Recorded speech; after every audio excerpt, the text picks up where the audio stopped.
Hey, what's going on? I appreciate you being here. Today is Wednesday, March 11th, 2026. Going into today's readings, Servant of Slaves. Venerable Henriette Delily is on the path to possibly becoming the first U.S.-born African-American saint.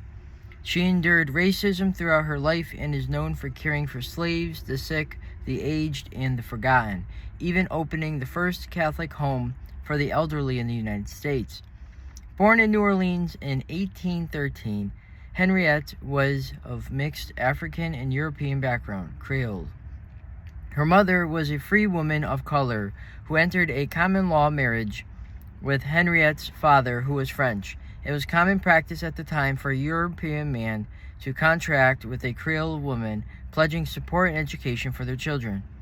Henriette was trained by her mother in French literature, music, and dancing. However, she had a religious experience that led to a desire to serve God alone.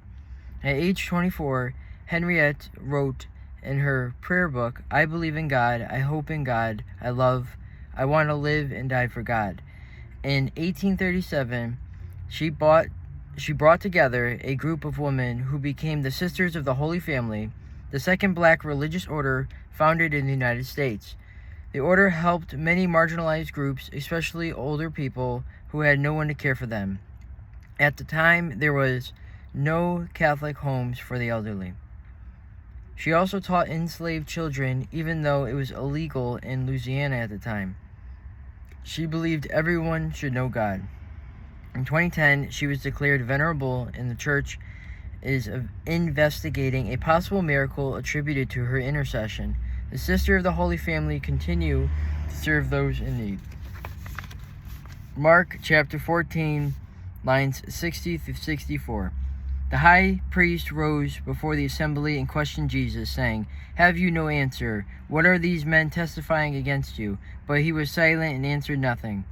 Again, the high priest asked him and said to him, "Are you the Christ, the Son of the Blessed One?" Then Jesus answered, "I am. And you will see the Son of Man seated at the right hand of the power and coming with the clouds of heaven." At that, the high priest tore his garments and said, "What further need have we of witness? You have heard the blasphemy. What do you think?" They all condemned him as deserving to die.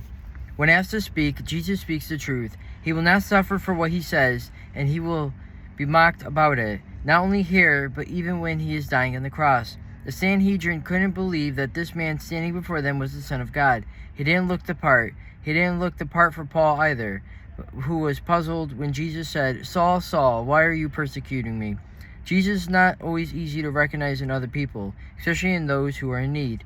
I will meet the Lord in a lot of people today. Spend some quiet time with the Lord. Appreciate you for being here, and I look forward to sharing tomorrow's reading with you.